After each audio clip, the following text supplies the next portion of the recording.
apresentar o pastor, o evangelista Genival Bento. Vem aqui, por favor.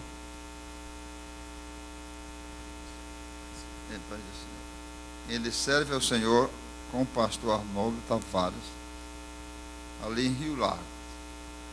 E é ele o mensageiro da noite. Fiquem de pé para receber o pregador. E todos dizem: amém. Desejo cumprimentar a todos com a paz do Senhor. Quero externar a gratidão a Deus pela vida de todos os santos, reverenciando as mãos que foram impostas sobre mim, e como também deixando externar aqui os agradecimentos ao nosso pastor e a todos os organizadores, deputado J. Cavalcante, por esta oportunidade. E também não deveria esquecer o nome do meu pastor regional, o pastor Arnoldo Tavares, que tem sido um canal de bênção para a minha vida. Eu quero pedir, por gentileza, a todos aqueles que podem fazê-lo, que tornem os vossos assentos.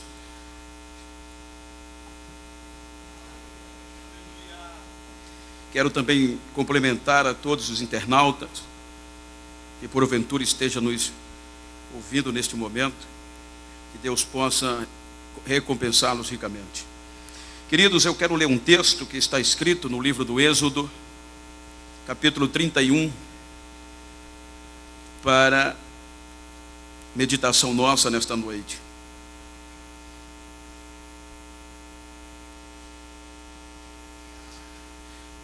Quero ler do versículo 1 até o 4, que está escrito: Depois falou o Senhor a Moisés, dizendo: Eis que eu tenho chamado por nome a Bezalel, filho de Uri, filho de Ur, da tribo de Judá. E o enchi do meu espírito de sabedoria e de entendimento e de ciência em todo o artifício, para inventar invenções e trabalhar em ouro e em prata e em cobre. Você diz amém? Amém. Queridos, nós temos lido aqui um texto que eu quero tomar por base para a ministração desta noite. Bem verdade que nós encontramos aqui neste texto algo curioso, que ao lermos aumenta mais a nossa compreensão de capacidade, de responsabilidade, conforme ao serviço do santuário. Quando Deus, no capítulo 24 do mesmo livro, Ele convoca a Moisés, posso falar para uma reunião legislativa. Quando Moisés sobe ao monte para falar com Deus, deixa duas pessoas de suma responsabilidade para ficar com o povo no pé do monte Sinai, a saber, Arão e Ur. Quando Moisés está conversando com Deus, desde o capítulo 24 até o capítulo mencionado na leitura, nós podemos perceber Deus dando as leis para o seu povo. E no capítulo 25, Deus começa a fazer e falar para Moisés acerca da construção do tabernáculo. E nós encontramos ali Deus minuciosamente mostrando para Moisés cada medida, cada detalhe, para que Moisés descesse dali consciente do que havera de fazer. Mas o que me chama a atenção é que no penúltimo assunto desta reunião, então Deus olha para Moisés, quero conjecturar, e nesta oportunidade o texto diz: falou o Senhor Deus a Moisés: eis que eu tenho chamado por nome a Bezalel, filho de Uri e neto de Ur, e o tenho enchido do meu espírito de sabedoria em toda a ciência, para trabalhar com ouro, com prata e com cobre, e inventar invenções. A verdade é que quando Moisés termina aquela reunião, ele já sai dali afobado, na nossa linguagem, rasteira, porque Deus tinha apresentado a ele o pecado do povo. E quando ele desce, possivelmente com as tábuas da lei, e no seu pensamento pronto para expor tudo o que Deus tinha falado, quando ele vê a cena deturpante do povo em pecado. Agora Moisés quebra as tábuas da lei. E desde o capítulo 32 começa um período caótico na vida de Israel. Quando o povo tinha adorado o bezerro de ouro, e vem um sacrifício humano, vem uma deturpação, até que o pecado foi extirpado de Israel. Então depois que o pecado foi extirpado de Israel, que Moisés agora, numa conotação normal, ele esfria a cabeça, e ele vai a Deus. Então Deus o convoca de novo para ratificar tudo aquilo que havera dito antes. E quando Deus começa a falar com Moisés, então a verdade é que Moisés começa a assimilar tudo. E agora, depois de ter visto a glória de Deus, então Deus começa a determinar novas leis e a ratificar as leis que antes tinha falado. E quando Deus termina, que Moisés desce do monte, Moisés agora vem com as novas tábuas da lei. E naquelas novas tábuas da lei, quando ele desce do monte, a Bíblia diz que o seu rosto brilhava como o sol. E as pessoas não podiam encarar Moisés normalmente, porque o brilho da glória de Deus era real nos olhos dos israelitas. Então Moisés, quando desceu, o que me chama a atenção é que ele reúne os príncipes de Israel, reúne os líderes de Israel, reúne toda a congregação, e começa no capítulo 35 mostrar o que Deus tinha falado para o povo. E o povo automaticamente concorda com tudo que Deus tinha falado. Então há uma pausa no capítulo 35, versículo 30, quando Moisés para de falar acerca das medidas e das ordenanças de Deus. E Moisés agora, no capítulo 31 está escrito: disse o Senhor a Moisés. E agora o capítulo 35, versículo 30 está lá escrito: disse Moisés ao povo: eis que o Senhor tem escolhido a Bezaleel, e tem o enchido do seu espírito para trabalhar com ouro, com prata, com cobre, e inventar invenções. E ainda lhe dispõe o coração para ensinar a outros, e o lhe deu também a Oliabe. Então a verdade é que agora Moisés reuniu a congregação para apresentar para o povo dois homens que até o então estavam no anonimato, mas eram homens que tinham uma história espiritual, eram homens que tinham uma paternidade poderosa, porque Bezaleel era neto de aquele mesmo que sustentou o braço de Moisés. Era neto dele, ele tinha uma história, ele era um hebreu de promessa. E agora Deus disse: eu o enchi. Ele já tinha habilidade, mas Deus disse: eu o enchi do meu espírito. Isso quer dizer, toda a sua capacidade foi topada pela tampa. Eu enchi Moisés e dei sabedoria para ele trabalhar com ouro e com prata, com tudo que eu te dei, e aquilo que eu não te dei, ele tem autoridade para inventar. Mas deparamos-nos aqui com um pleonasmo: inventar invenções. É bem verdade que é nosso vocabulário, nós temos um pleonasmo vicioso, mas aqui nós temos um pleonasmo literário, que é a repetição de palavras parecidas, escrita ou falada. E quando o pleonasmo é literário, o escritor ou quem falou, ele está dando ênfase àquilo que foi escrito ou aquilo que foi falado. Ou seja, aqui estava sendo colocado um peso de responsabilidade e autoridade. E segundo alguns professores de português dizem que quando esse pleonasmo é literário, está dizendo, mas não é para inventar por inventar e nem para aparecer, é inventar por amor, é dedicação, é colocar a vida naquilo que faz. E assim foi a vida de Bezaleel. Se você discorrer o contexto posterior, você vai ver que a Oliabe também aprendeu a inventar invenções. E quando você desce mais um pouco, aí apareceu outros grupos que também foram ensinados e aprenderam a inventar invenções. Mas pastor, então eu quero ministrar esta mensagem subordinando ao tema chamados por nomes para inventar invenções. Aqui estava a história. Aqui estavam homens que mesmo assumindo a responsabilidade, tinha outros perto dele que precisavam também aprender. E a história continua. O que é interessante, irmãos, é que o Bezalel, ele desaparece da história. Eu quero acreditar um pensamento próprio, que Deus deu a medida de tudo que estava no tabernáculo. Até os colchetes era sob medida. E Bezalel estava lá para fazer. E é um pensamento meu, quando Moisés se atrapalhava, quando Moisés não podia receber, tinha que criar algo que Deus não tinha falado. Então Moisés ia lá onde estava Bezalel. E Bezalel disse: esquenta a cabeça não, eu vou me virar. Eu dou jeito, eu invento aqui. E assim o trabalho era feito. O cajado da autoridade, a lei estava na mão de Moisés, mas a invenção estava na mão de Bezalel. A história passa. Cerca de 1500 anos depois, agora vem Jesus com o Novo Testamento. E com ele Jesus traz o Pentecoste. E quando o Pentecoste, na ascensão de Jesus, a Bíblia diz que quando Pedro pregou naquele dia, a partir dali o número das pessoas que aderiam ao cristianismo, cada dia crescia ou acrescia em um maior número. Aí agora não tinha mais os hebreus.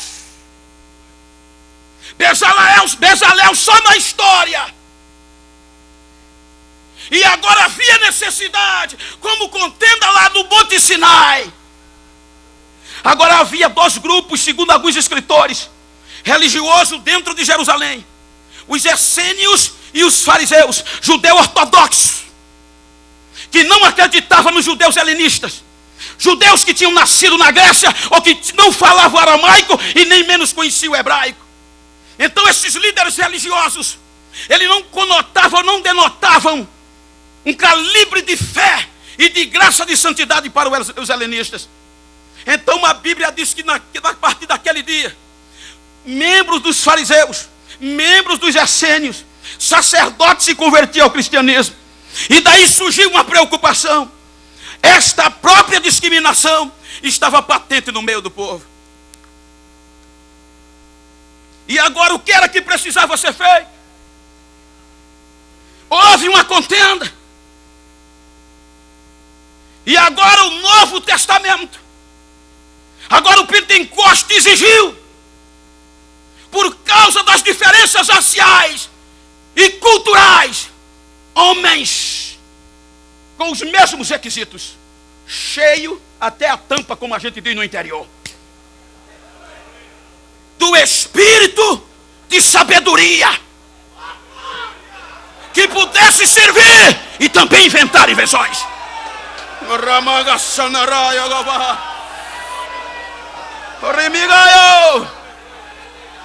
A Bíblia diz que houve uma necessidade. E agora, como Moisés juntou o povo, os apóstolos agora reúnem a congregação e diz: escolham por nome. Tem que destacar: escolha por nome homens cheios de sabedoria e do Espírito Santo.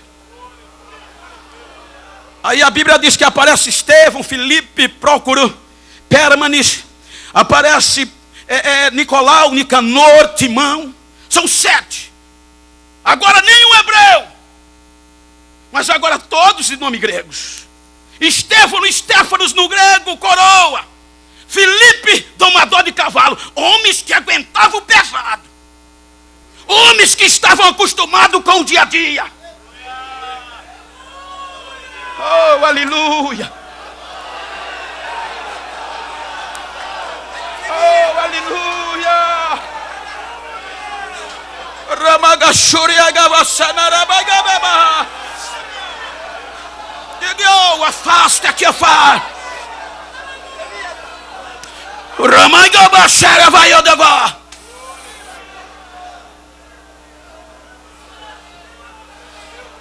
O Duke Froe Vassa Reviova. A Xore Reviel Cosseto Frio Pofipior. Ora que froe vasta que se olha voe. Att säga vi om det för så är pictoria. Tack säger vi och fan och det är för fair.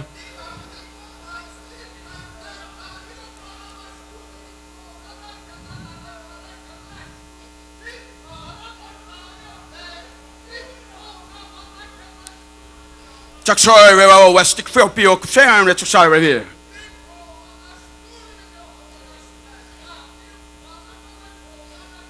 Jag säger vi nå reflexioner sexuellt så ser. Hör du vad? Ett som det var. Eu sou o Senhor. E os mesmos propósitos ainda estão de pé. E nestes últimos dias, eu estou sacudindo uma geração de homens que vai mudar a história deste país, diz o Senhor desta igreja. Digo, a senhora Mogaia e a Gassária. Então, nega Gassária Magahai.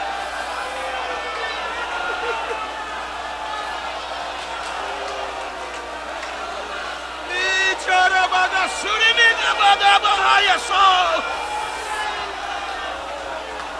Niyo Sanai.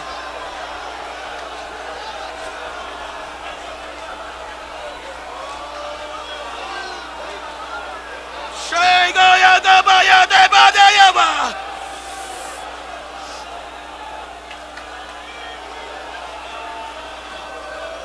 É Deus. É Deus.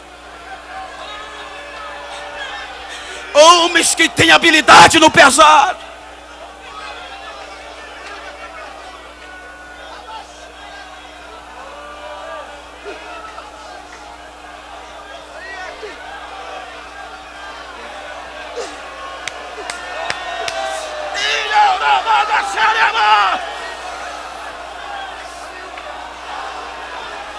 Aleluia.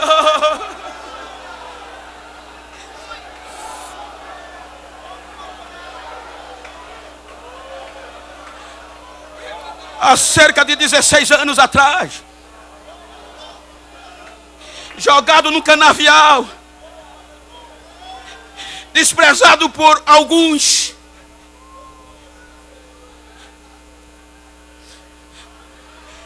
digo com muito orgulho, levantando 3 horas da manhã para o corte de cana, quando não para carregar 5, 10 caminhões de cana por dia.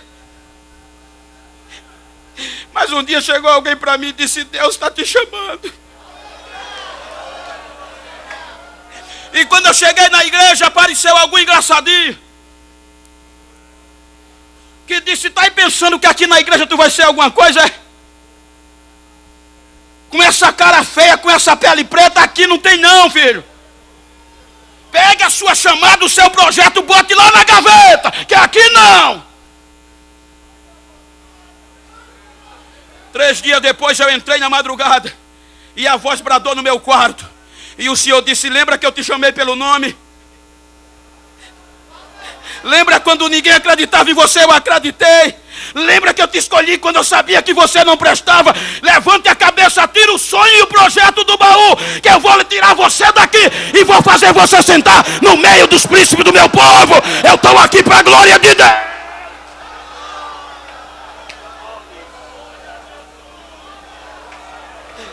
Eita Deus!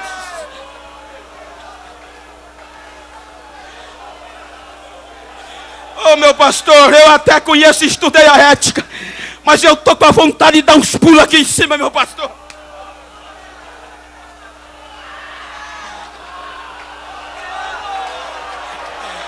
Dividam comigo a unção que toma a minha vida agora. Dividam, recebe!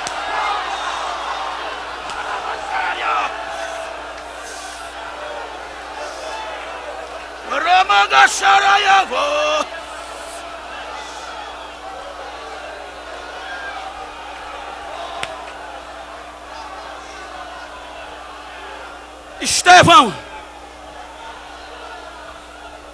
está escrito Está escrito que Estevão se destacava entre os outros em graça, em sabedoria, pastor Hildo, e no poder do Espírito. Porque a Bíblia diz que Estevão, além de fazer aquilo que era determinado a fazer, ele ainda arrumava tempo para inventar invenções. Quero conjecturar. Ele chegava às 6 horas da noite, antes dos crentes, e olhava se as cadeiras estavam tudo alinhadas. Tá. Olhava se tinha poeira no púlpito, limpava. Terminava o trabalho de dia. Talvez numa hora da tarde. Se fosse hoje, ele pegava uma daquelas caixas de som de 50 quilos, botava na cabeça, mas na época não tinha. Mas a Bíblia diz que ele ainda arrumava tempo para ir para a praça pregar a palavra de Deus. Inventando invenções. E a Bíblia diz que não era para qualquer pessoa que ele pregava. Quem contestasse com a fé, ele estava lá. Os sirineus, os moradores da Cilícia, eram pessoas sábias também. Mas a Bíblia diz que quando Estevão começava a pregar, eles não resistiam à glória que havia na vida de Estevão. E criaram um motim, subornaram alguém e mandaram testemunhar contra Estevão. E no Sinédrio, quando Estevão dá testemunho, queridos, essa é uma das pregações mais bonitas que a Bíblia faz questão de registrar. Ele começou da vida de Abraão, passou por todo o processo, ele conhecia, ele não se conformava em só servir a ceia, ele não se conformava não. Quando tinha uma zoadinha, ele ia lá rapidamente. Aqueles outros agiam tão desesperadamente, tão urgente, que segundo alguns historiadores, os irmãos da igreja primitiva chamavam os diáconos de levantadores de poeira. Porque não perdia tempo. Quando tinha uma confusão, antes que a confusão crescesse, ele já estava lá. Quando alguém precisava de ajuda, ele já estava lá. Eles agiam tão rápido que as pessoas davam a conotação de: esses são os levantadores de poeira. Age tão rápido que a poeira levanta. Olha para quem está ao teu lado, vê se tem um levantador de poeira aí.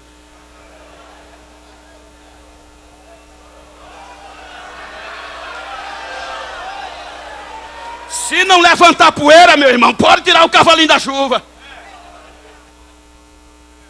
A pregação de Estevão, de Gênesis até a crucificação de Jesus, foi tão tremenda que incomodou e culminou na sua morte. Quando chega na sua morte, aquela pregação foi tão tremenda que foi a responsável pela conversão de Paulo. E quando Estevão foi morto, veja que a Bíblia não destaca os demais até aqui. Depois que a perseguição começou a tomar conta, dá-nos a entender que a dificuldade das mesas começaram a dissipar. O serviço foi diminuindo. E Filipe disse: pai, eu não posso estar parado não. Eu vou ter que inventar invenções. E partiu para Samaria. Quando chega em Samaria, a Bíblia diz que ele chega cuspindo fogo. Em outras palavras, ele chega tão ungido que a Bíblia diz que os demônios saíam dos endemoniados gritando, glotando, correndo. Isso era inventar invenções, era dedicar-se, era fazer com cuidado, com amor e com dedicação. A notícia se espalhou dentro de Samaria. Simão, o mágico, que tinha um conceito tremendo naquela cidade, perdeu a fama. E o jeito foi se render aos pés de Filipe. Eu quero aceitar esse Jesus. Só que Filipe orou e batizou nas águas. A unção estava tão grande dentro de Samaria que a notícia, Filipe agora estava em evidência, inventando invenções. A notícia estava tão grande que foi bater no templo central de Jerusalém. Disseram: Samaria está pegando fogo, tem um diácono lá, misericórdia. Porque a gente só vai encontrar, salvo engano, evangelista no capítulo que foi lido. Dá-nos a entender que ela ainda estava professando o diaconato. Partindo desse pressuposto. Está pegando fogo, tá? Tem um diácono lá que é tremendo, meu irmão. Onde ele abre a boca, o demônio corre. Até o mágico que iludia as pessoas. Agora, todo culto, toda oração está nos pés de Filipe. Admirado, atônito. Aí a cúpula levou Pedro e João. Vão a Samaria. Porque até o então, eles só eram batizados nas águas. E para batismo com o Espírito Santo, para que a igreja de Samaria não ficasse uma igreja rival, ela teria que ser vinculada, olha como Deus trabalha, ela teria que ser vinculada à igreja de Jerusalém. Aí Deus disse: vai Pedro e João, e quando vocês estenderem a mão, eu derramo o meu Espírito. Filipe era o bambambam lá. Mas olhe, o capítulo 8, salvo engano, a partir do versículo 16, quando os apóstolos chegarem em Samaria, Filipe sai de cena, cuspindo fogo. Mas quando os apóstolos chegaram, a Bíblia deixa Filipe de lado. Diga: você pode inventar invenções, mas quando o apóstolo chegar, pode sair de cena.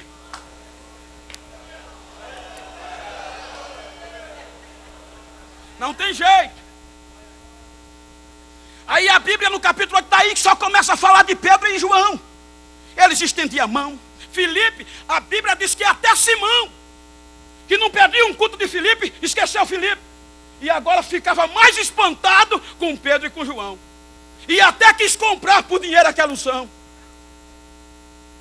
E quando João e Pedro, ou Pedro e João terminam a sua tarefa lá, aí a Bíblia diz que eles voltam evangelizando as aldeias samaritanas.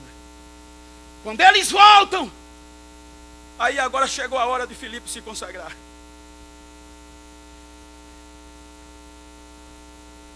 Nesse interim, a Bíblia diz que lá no reino da Etiópia, Candace, um termo hierárquico do reinado da monarquia, o ministro da fazenda, ou secretário do tesouro, era eunuco, tinha vindo para Jerusalém para adorar.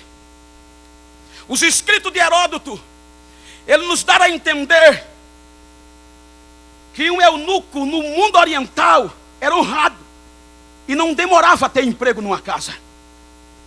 Mas se nós seguirmos conforme de Deuteronômio capítulo 23, versículo 1, quem fosse castrado não podia entrar na congregação do Senhor. Aí o moreno quer acreditar, partindo desse pressuposto, o pretinho sai com o coração arrebentado de lá da Etiópia, porque o evangelho tinha espalhado e a notícia estava grande. Ele disse: eu vou para Jerusalém, que eu quero também adorar. Mas era castrado, partindo desse pressuposto. Quando ele chega no templo, ele é barrado, porque a Bíblia dizia que castrado não entra. Aquele ministro da fazenda era um cargo importante, era um Manteiga hoje do nosso Brasil. Ele veio com um anseio de levar notícias para o seu povo. Ele veio pela rota comercial. Porque se nós olharmos o mapa, a rota comercial que dava de Jerusalém para Gaza, ela descia para o mar Mediterrâneo, levando um pouco para o norte. Descia, chegava na beira, na região litorânea, pegava Asdod, pegava Azoto, pegava Ecrón e caía em Gaza. Essa era a rota normal. Ele veio por ela, dá-se a entender. Mas quando ele chega em Jerusalém, ele fica tão decepcionado. Como é que eu vou voltar para o meu povo? Como é que eu vou falar para o meu povo desse Jesus? Como é que eu vou dizer para eles que eu não posso entrar? Desiludido, vai lá na feira, quer acreditar assim, compra um rolo e justamente o profeta Isaías monta no seu carro E agora, envergonhado, ele não pega a rota comercial. Você pode olhar no mapa que um pouco ao sul de Jerusalém, sentido a Belém, há uma rota. Passa pertinho de Belém, passa perto de uma cidade chamada Marícia e desce para Gaza. E naquela rota é deserto puro. Só vai por ali quem está desesperado e desiludido e não quer encontrar ninguém. Aí agora Pedro e João voltam para Jerusalém. Aí o Espírito Santo vai em Samaria e diz: Filipe, agora chegou a hora de você inventar invenções. Levante-se e vá para a Banda do Sul. Lá há um caminho que está deserto. O texto não mostra para Gaza, ele mostra o caminho que está deserto. Vá lá! Irmão, sair de um centro comercial, sair da fama, sair de onde ele estava. Agora, como diz o nosso pastor, Filipe levanta e vai correndo. Talvez passa pela rua movimentada, alguém grita: Filipe, vai para onde? Sai da frente, eu vou inventar invenções. Filipe, vai deixar a cidade? Fica tranquilo, eu vou inventar invenções. E chega perto do moreno. Eu fiquei tão feliz porque foi a primeira vez que eu vi um negro sentado num carro e um branco correndo atrás. Mas eu fiquei feliz demais. Deputado. Mas eu tenho uma notícia boa. O branco ia correndo para levar um som para os pretinhos. É por isso que os pretinhos são canela de fogo também.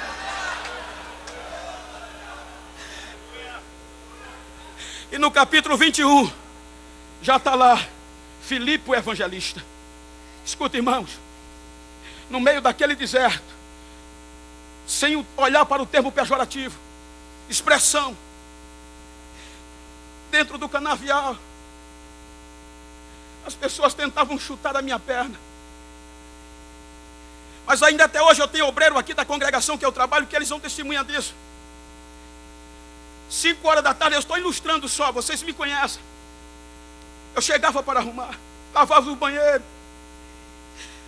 Mas o primeiro tempinho que tinha, a gente tinha uma caixa de 50 quilos. Eu tinha um companheiro que era auxiliar, chamado diácono, cooperador Carlos. E eu pegava a caixa na cabeça.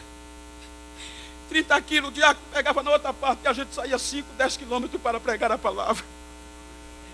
E por onde nós passávamos, as pessoas diziam: vocês estão fazendo o quê? Eu olhava para trás e dizia: a gente vai inventar invenções.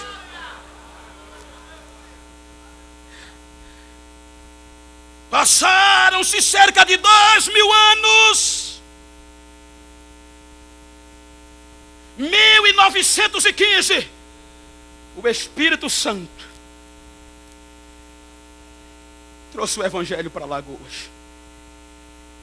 E com o crescimento do Evangelho, houve a necessidade de homens topados até a tampa, cheios de sabedoria e dispostos para trabalhar com ouro, com prata, com cobre e ainda inventar invenções. Mas agora não tinha o hebreu, agora não tinha o helenista. Que era que tinha, pastor Genival? Gentios. Aos olhos da sociedade hebraica, imundos, desprovidos da graça, desacreditados, sem prestígio. Aí eu não sei se há 20 anos atrás, se há 10 ou se há 5 anos atrás, a tua congregação se juntou, a tua cidade juntaram os irmãos, o teu estado se juntou. Para quê? Para alguém no microfone, em alto e audível som, chamar o teu nome. E quando chamar o teu nome como gentil, como desvalorizado, o pastor disse: aqui está o irmão Cícero, o irmão Pedro, o irmão Antônio, o irmão Washington, o irmão Zé, o irmão Manuel, não sei. Aqui está um homem cheio do Espírito Santo, cheio de sabedoria, que Deus tem constituído para trabalhar com prata, com ouro, com cobre e ainda inventar invenções. Olha para quem está ao teu lado e diz: não dá para desistir, porque Deus me chamou pelo meu nome.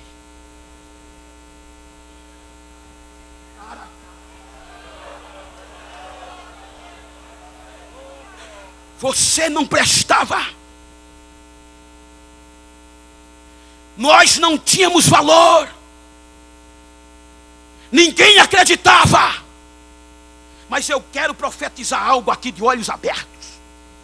A partir dessa semana, a tua congregação não será mais a mesma. A tua cidade não será mais a mesma. O nosso estado não será mais o mesmo, porque nós vamos sair daqui cuspindo fogo e pronto para inventar invenções e o nome de Deus ser glorificado. Quem crê nisso, levante a mão direita.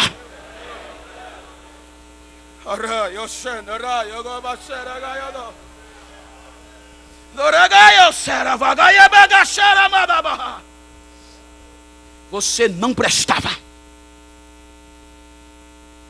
mas Deus acreditou em você.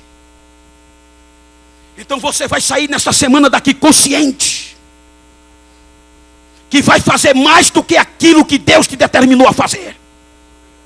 Você sabe que pode dar mais do que aquilo que o pastor mandou você fazer. Então você vai sair daqui pronto, determinado. Olha para quem está ao teu lado, por gentileza, eu não tenho esse costume, mas diz: saindo daqui hoje, eu vou sair pronto para inventar invenções.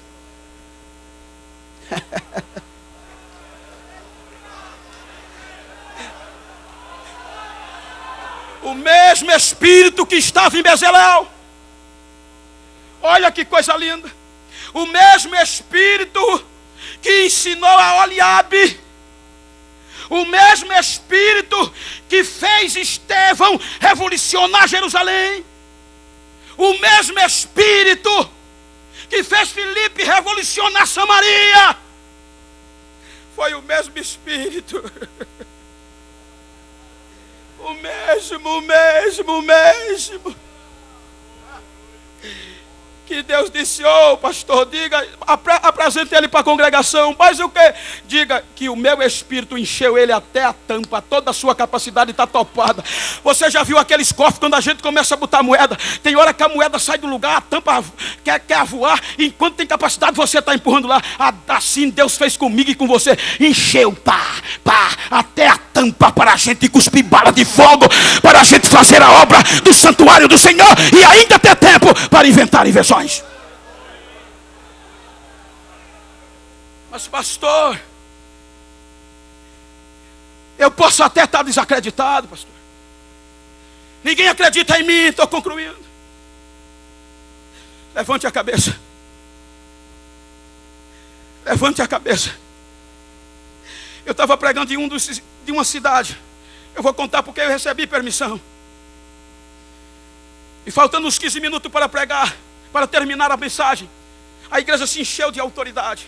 E no meio daquela igreja um diácono começou a rodopiar. Ninguém sabia, eu não sabia que era diácono. Ele estava assim, as indumentárias, e começou a vir em minha direção. E quando chegou no púlpito, pegou no meu paletó e saiu me arrastando. Eu soltei o microfone para a secretaria. Quando eu cheguei na secretaria, ele olhou para mim, pôs a mão na cintura e puxou um revólver 38. E disse: pastor, eu estou desacreditado. Eu pregava sobre restauração. Ninguém acredita mais em mim aqui. Eu sou um diácono desta igreja. E esta manhã eu saí furtivamente de casa. Minha mulher não me viu. Eu peguei um revólver emprestado e disse: vou matar 5 crentes. E a última bala vou atirar na minha cabeça, porque ninguém acredita mais em mim. Ninguém acredita mais no meu ministério. Mas nesta manhã, dizia ele, o meu Deus ainda acredita em mim. Eu sei que eu ainda tenho capacidade para continuar fazendo a obra. E eu voltei com aquele revólver e aquelas balas na mão e entreguei a quem de direito. Pastor, o que é que o senhor quer dizer com isso? Eu quero parabenizar o idealizador desse trabalho. Porque talvez você estava desmotivado, estava se achando sem prestígio para dar conotação à sua chamada, para atender o ministério da sua chamada. Mas nesta noite eu profetizo para você: Deus ainda acredita em você, e você vai sair daqui disposto a continuar a obra.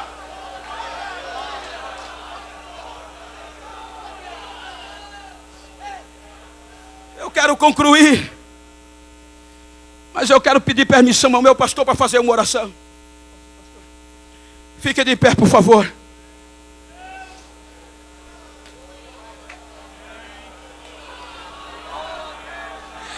Olha para quem está ao teu lado, por favor, com carinhosamente. Não estou aqui emocionando você, mas olha nos olhos, se for do mesmo sexo,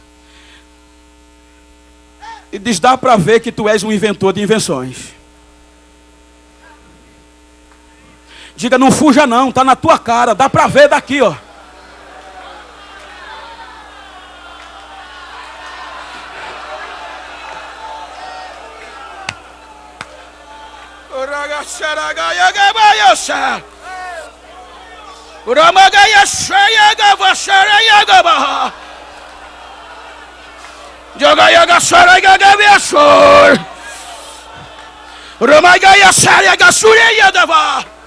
Há uma unção sobre mim, há um mistério de Deus nesta noite, e eu estou ministrando sobre a vida ministerial aqui na nave da igreja. Vai recebendo aí a unção que repousa sobre mim. Recebe!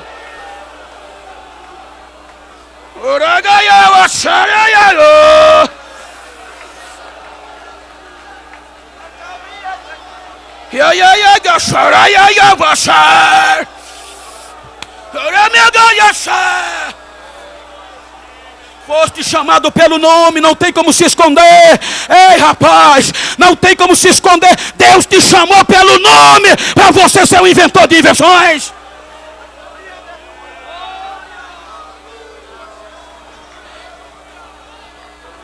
Me foi facultado até 9 horas. Eu quero pedir o Valdério para louvar um hino. Vocês me conhecem, meu pastor me conhece. E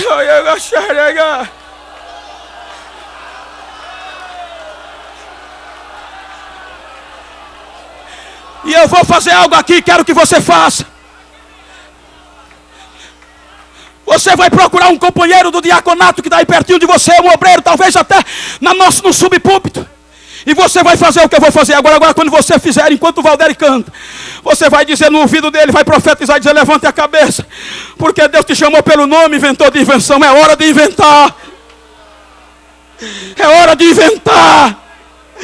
Alagoas não será mais a mesma por tua causa, porque a decisão que você vai tomar depois dessa conferência vai revolucionar a tua igreja. Aleluia. Faça o que eu vou fazer agora e diga: levante a cabeça, inventor de invenções. Deus acredita em você.